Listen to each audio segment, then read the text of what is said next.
लातूर जिल्ह्यातील औसा शहरातील दुचाकी शोरूम जवळ 2 गटांमध्ये तुफान हाणामारीचं कारण अस्पष्ट।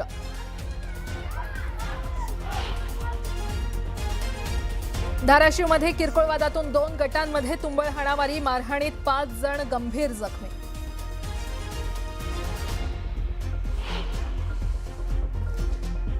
पुण्यातील गोखले इन्स्टिट्यूटमध्ये माजी पोलीस अधिकारी भानुप्रताप बर्गेंनी केली मारहाण, सुरक्षा कर्मचाऱ्याला बेदम मारहाण।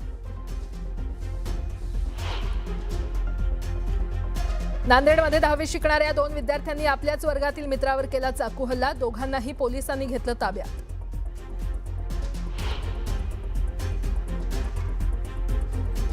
नाशिक जिल्ह्यातील नांदगावच्या मुख्य बाजारपेठेत 2 वळूंची झुंज, काही दुकानांचं नुकसान।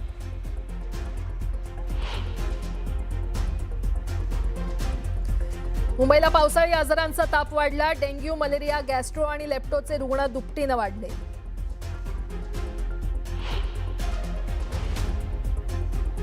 म्हाडा सोडतीच्या विलंबामुळे अर्जदार हवालदिल, ऑगस्ट महिना सुरू होऊनही म्हाडाकडून सोडतीची तारीख जाहीर नाही।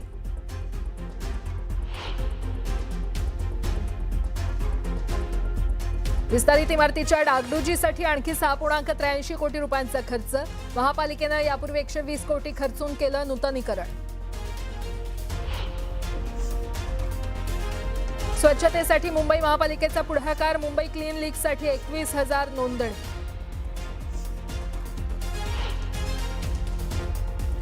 पदपथांवरील अतिक्रमण हटवण्यासाठी मुंबई महापालिकेची पादचारी प्रथम मोहीम, पदपथ अडथळामुक्त करण्याचे आयुक्तांचे आदेश।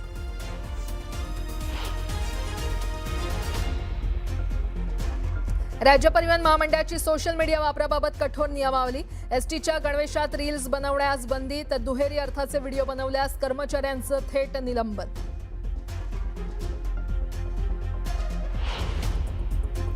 आणि स्थलांतरित मतदारांना दिलासा, मूळ ठिकाणी नोंदणीस निवडणूक आयोगाची परवानगी।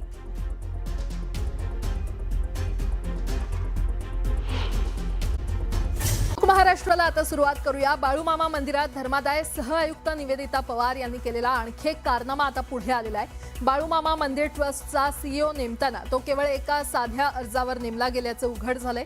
संजित कदम यांना ही ऑर्डर साध्या पेनानं लिहून एका साध्या कागदावर दिली गेली असल्याची धक्कादायक माहिती समोर आली आहे। याच ऑर्डरचा आधार घेत संजित कदम अद्यापही सीईओ म्हणून कार्यरत आहेत।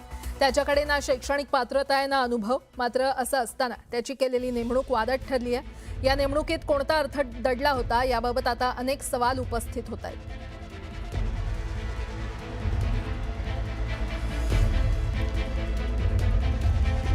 तर बाळूमामा मंदिरात गैरव्यवहाराचा आरोप झालेला आहे। शैक्षणिक पात्रता अनुभव नसूनही नेमणूक करण्यात आली आणि आता ही नेमणूक वादात सापडली आहे।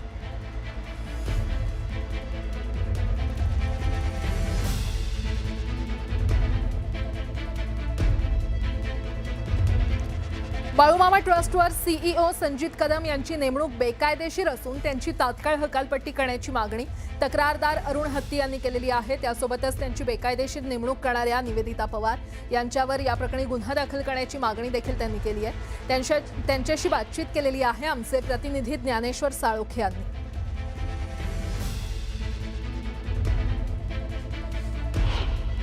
बाळूमामा ट्रस्टमधला आणखीन एक कारनामा उघड केला आलेला आहे। संचित कदम जे सीईओ म्हणून बाळूमामा ट्रस्टवरती आहेत, त्यांना केवळ एका कागदी नोटवरती आहे ती नियुक्ती देण्यात आलेली आहे। तात्कालीन धर्मादाय सहआयुक्त निवेदिता पवार यांनी हे कृत्य केल्याचा आरोप होतोय आणि त्यामुळे एकूणच या संचित कदमवरती सुद्धा आता कारवाई करण्याची मागणी होताना जोर धरू लागल्याचं आपल्याला दिसून येते। आपल्यासोबत तक्रारदार अरुण हत्ती आहेत, त्यांच्याकडून हे प्रकरण जाणून घ्या। खरं तर हा एक कारनामा सुद्धा आता पुढे येताना दिसतोय। संजित कदमची जी अपॉइंटमेंट केलेली आहे निवेदिता पवार मॅडमनं, एका कागदाच्या अर्जावरती त्याच्या पाठीमागे एक पान स्वतःचं नोटिंग लिहून त्यांनी कंपल्सरी ह्या माणसाला ताबडतोब हजर करून घ्या अशी ऑर्डर काढणं हेच मुळात बेकायदेशीर आहे। त्यामुळे ह्या ऑर्डरच्या अगेन्स्ट निवेदिता पवार यांच्यावरती गुन्हा नोंद झाला पाहिजे। दुसरी गोष्ट म्हणजे संजित कदमना तात्काळ तिथून निलंबित करून त्यांची चौकशी केली गेली पाहिजे। त्यांची पूर्वीची मालमत्ता काय होती, आजची मालमत्ता काय आहे याची सखोल चौकशी केली गेली पाहिजे। खरं तर ही नियुक्ती देतानाची प्रोसिजर काय असते आणि ही प्रोसिजर इथं फॉलो केली गेली का? एवढ्या मोठ्या ट्रस्टचा चीफ एक्झिक्युटिव्ह ऑफिसर नेमण्याचा असेल तर त्यांनी पेपरला जाहिरात दिली पाहिजे. पेपरमध्ये जाहिरातीच्यानुसार जी कोणी पात्र लोक येतील त्यांचे इंटरव्ह्यू घेतले पाहिजेत आणि तज्ज्ञ समितीकडून त्यांची नियुक्ती केली गेली पाहिजे आणि त्याची परमिशन चॅरिटी कमिशनरकडून घेतली गेली पाहिजे.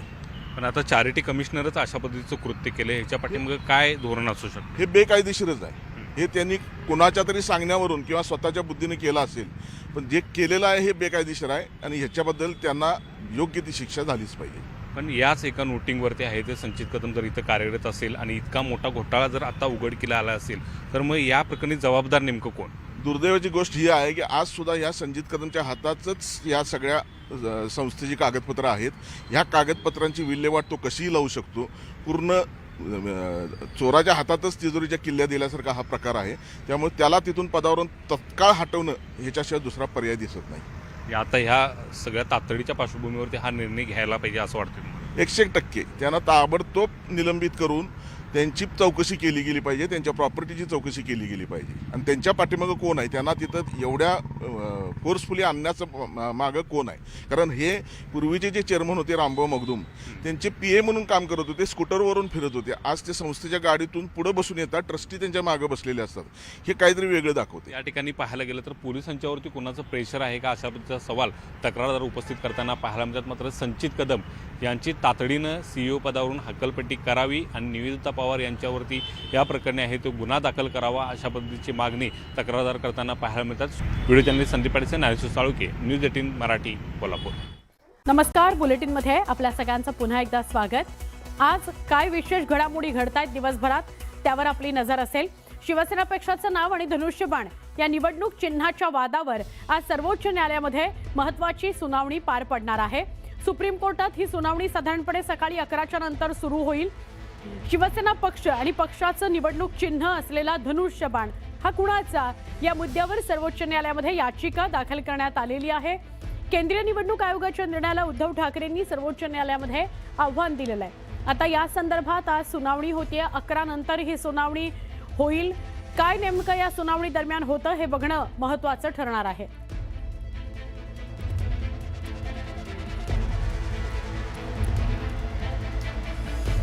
निवडणूक आयोगाने राष्ट्रवादी काँग्रेस पक्षाच्या राष्ट्रीय अध्यक्षा सुनेत्रा पवार यांना एक पत्र पाठवलं. या पत्रामध्ये निवडणूक आयोगानं पक्ष घटनेतील बदलांबाबत कागदपत्र सादर करा असे निर्देश या पक्षाच्या प्रमुखांना दिले आहेत. पक्षाच्या घटनेतील अनेक बदलांना समर्थन देणारी आवश्यक कागदपत्र आणि प्रस्ताव सादर करण्यात आले नसल्याचा उल्लेख या पत्रामध्ये करण्यात आलेला आहे. जर तुम्हाला पक्ष घटनेमध्ये काही बदल करायचा असेल तर तो बदल केल्यानंतर त्याच्या संदर्भातली माहिती तुम्हाला निवडणूक आयोगाकडे स्पष्ट करावी लागते आणि त्यासाठीचे संबंधित अधिकृत कागदपत्र सादर करावे लागतात. 27 जुलैला हे पत्र निवडणूक आयोगाने पाठवलेलं आहे. TET परीक्षेबाबतचा निर्णय लवकरच कॅबिनेटमध्ये घेतला जाणार आहे अशी माहिती उच्च आणि तंत्रशिक्षण मंत्री चंद्रकांत पाटील यांनी दिली. हा विषय धोरणात्मक असल्यामुळे केवळ शिक्षण मंत्र्यांच्या पातळीवर हा निर्णय होणार नाहीये. मंत्रिमंडळातच यावर अंतिम स्पष्टता येईल असं त्यांनी सांगितलं. यावेळी त्यांनी शिक्षक आणि पदवीधर मतदारसंघाच्या मतदार नोंदणीचं महत्त्व सुद्धा अधोरेखित केलं. येत्या आठवड्याभरामध्ये शिक्षकांनी मोठ्या प्रमाणामध्ये नोंदणी करण्याचं आवाहनही करण्यात आलेलं आहे.